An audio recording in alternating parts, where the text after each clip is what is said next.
ये अभी थोड़ी देर पहले जिस तरह से प्रेम जी भी यहाँ पर कह रहे थे कि क्या ये श्वेत पत्र जो है, क्योंकि बार बार पिछली सरकारों को दोष दिया जाता है, क्या पिछली सरकार के खिलाफ एक जनादेश या एक परसेप्शन बनाने की यहाँ पर कोशिश है? इसके जरिए टाइमिंग देखिए ना आप, इसीलिए सवाल ये उठाए जा रहे हैं।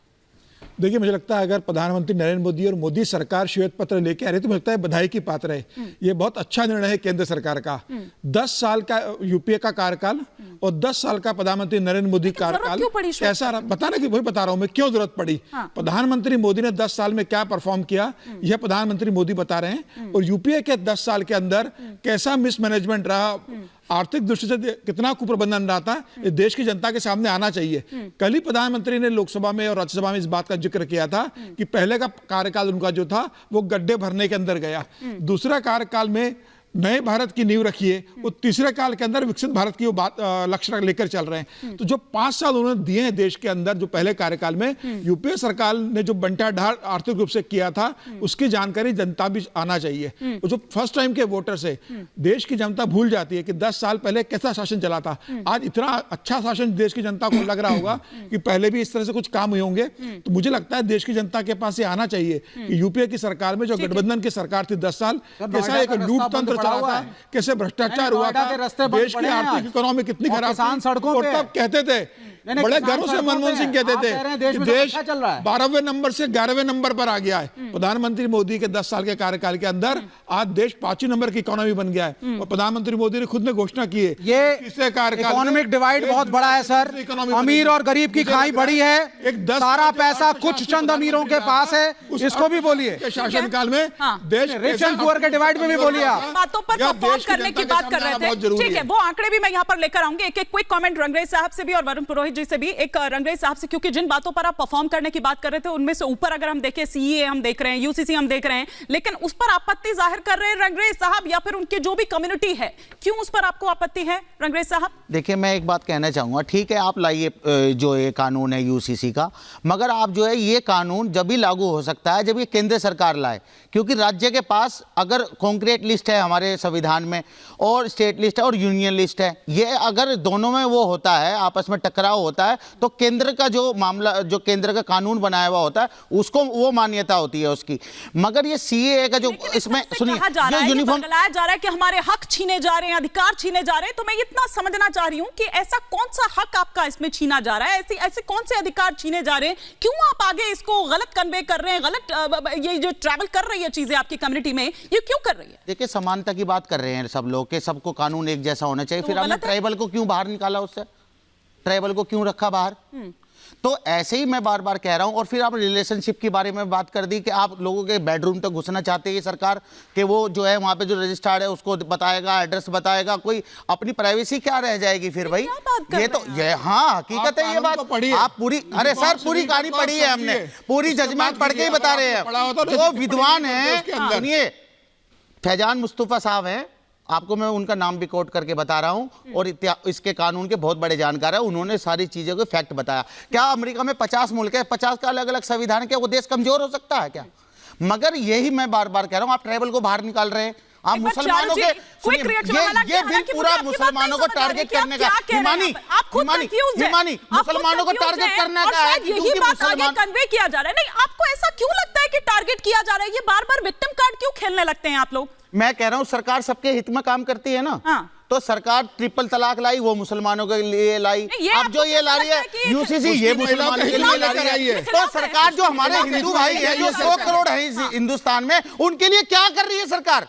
मैं वो पूछना चाहता हूँ, उनके लिए क्या करेंगे वो? चारू जी, क्विक रिएक्शन, फिर मैं वरुण पुरोहित जी का रुख करूंगी। पहले तो इस प्रकार की भाषा का प्रयोग केवल एक पुरुष ही कर सकता है। आप कहते हैं सरकार किसी के बिस्तर में घुसना चाहती है, हलाला क्या है भाई साहब? हलाला क्या है? और हलाला के खिलाफ आपकी आवाज क्यों नहीं उठती? आप दिखा दी, 5 नाम बता दीजिए ना। हलाला करता, हलाला का कोई यहाँ नहीं होता, कानून में लिखा गया है हलाला करने वाले को 3 साल की सजा होगी। मैं चैलेंज करता हूँ आपको साहब, एक बार जवाब इनको नहीं, इनको चुभने लगता है। ये कहते हैं ट्रिपल तलाक मुसलमानों के खिलाफ है। भाई, जिस धर्म के अंदर होगा ट्रिपल तलाक, उसी धर्म को तो इफेक्ट पड़ेगा ना। सती तो नहीं है ना मुसलमानों के खिलाफ, उसको भी तो अबॉलिश करा गया। जो कुप्रथाएं हैं वो जानी चाहिए समाज। हिंदुत्व का जो बिल है वो हमारे पास कर देंगे क्या? हिंदू कोड बिल जो है वो हमारे पास थोप देंगे क्या? अरे हमें जो है संविधान ने दे रखा है ये अधिकार। कहाँ पर आ गया भाई? हमने आपको कहा है क्या आप राम मंदिर जाइए मत जाइए, इसमें हिंदू कोड कहां से आ गया? लेकिन एक 12 साल की बच्ची को आप शादीशुदा बता देते हैं और हमारा हाई कोर्ट कुछ नहीं कर पाता। इसके खिलाफ कानून बनना चाहिए कि नहीं बनना चाहिए? अरे सुनिए, हलाला करने वाला चाहे आपके पास एक हो या पांच हो या कोई 5,000, आंकड़ा है? उनकी आपके सजा पास कोई होनी रिपोर्ट चाहिए है कि नहीं ऐसी होनी जहां पर चाहिए? 15-12 साल अरे की तो लड़की जब का शादी आपको- होती हो? नहीं, ट्राइबल में हाँ, होती है, मेरे पास- राजस्थान में होती है। आप बिल्कुल ऐसे नहीं, कानून बना रहे बिल्कुल हो? नहीं, मतलब अगर मैं बिल्कुल उत्तराखंड में रहता हूँ मुस्लिम तो मैं दूसरी पर्सनल बीवी नहीं लॉ कर के सकता, हिसाब अगर से। मैं नोएडा में बैठा हूँ तो मैं 2-2 क्या 4 भी शादी कर सकता हूँ? ये कैसा कानून है? ये कैसी समानता है? मानी जी, अरे ये किस सरकार तरीके लाई है की ना, सोच केंद्र है? सरकार लाए इस ये कानून को कितनी लाना है। गंदी रंगरेज और साहब, ये कितनी किस तरह की बातें anti-women कर रहे हैं सोच आप? आपने कुछ मतलब इनकी जानकारी सोच लेकर आए कितनी या कुछ गंदी भी है? बोल रहे हैं आप? नहीं, आप मैं कुछ भी बिल्कुल बोल रहे हैं। लेके बता रहा हूँ ईमानी। मैं इनके ऊपर चिल्लम चिल्ली नहीं करना चाहती, पर मैं एक बात बहुत स्पष्ट तरीके से क्विक कहना रिएक्शन फिर चाहती वरुण हूँ। पुरोहित जी। हाँ, अगर हलाला गलत है, अगर चाइल्ड मैरिज गलत है और अगर एक कपल के सारे बच्चों को समान तरीके से कानूनी तरीके से देखना चाहिए, तो आप इस कानून के खिलाफ खड़े नहीं हो सकते। अगर आप इस कानून के खिलाफ खड़े हैं तो आप महिला सशक्तिकरण के खिलाफ खड़े हैं, तब आप हमारे देश की महिलाओं के प्रोग्रेस के खिलाफ खड़े हैं। और दुनिया में एक देश बता दीजिए जो अपने आप को कहता सेक्युलर है और दो कानून का पालन करता है। ऐसा आप हो ये ही नहीं बताइए, सकता। 2018 में जो कमीशन था उसमें क्यों खारिज किया आपकी ये बात? दूसरे गेस्ट का लागू नहीं हो सकता यूनिफॉर्म सिविल कोड? आप बार बार ये जिन की तरह निकाल देते हैं, जैसे जुमला था 15 लाख का, ऐसे ये जुमला है। रुक जाइए। वरुण पुरोहित जी, ट्रिपल तलाक के खिलाफ नहीं बोल पाता, वो हलाला के खिलाफ क्या बोलेगा? शर्म आनी चाहिए आपको अपने ऊपर। ठीक है, वापस लौटेंगे चर्चा में। एक बार मैं जरा वरुण पुरोहित जी क्या है मेरे पास स्क्रीन पर हैं, तो एक बार प्लीज उनको स्क्रीन पर लेकर आइए।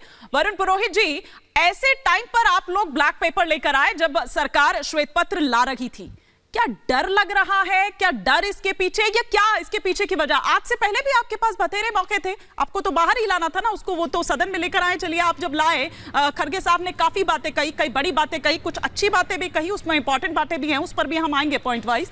लेकिन अभी लाने की क्या जरूरत थी? ये टाइमिंग को लेकर सवाल उठ रहे हैं। क्या डर गए आप लोग? हिमानी जी, विपक्ष नहीं डरा है, डर तो मोदी जी गए हैं, परेशान है, कभी श्री राम मंदिर के पीछे, कभी किसके। आप मुझे बताइए, व्हाइट पेपर ब्लैक पेपर की बात चल रही है, कितनी विचित्र सी बात है। सब लोग पूंजीवाद को ही सेव करने की बात कर रहे हैं। 10 साल जो मोदी काल में चाय पकौड़े की सरकारें बना रहे हैं और रोटी रोजगार, बच्चे सड़कों पे आ गए। आंकड़ों के सब बैठे हैं जो आंकड़े गिना रहे हैं, आंकड़ों की जगलरी से पेट भरता है क्या?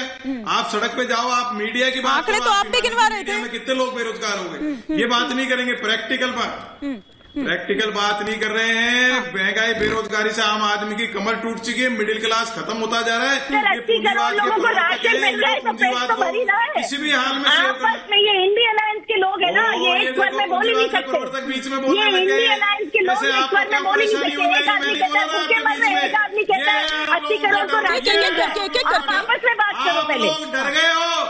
आप लोग डर गए हो, दूसरे को बोलने नहीं दोगे। हाँ, बहुत ज्यादा डर गए हैं, तभी राहुल गांधी को नहीं, आपकी आवाज बिल्कुल बाबुलंद आपकी आवाज जा रही है वरुण जी।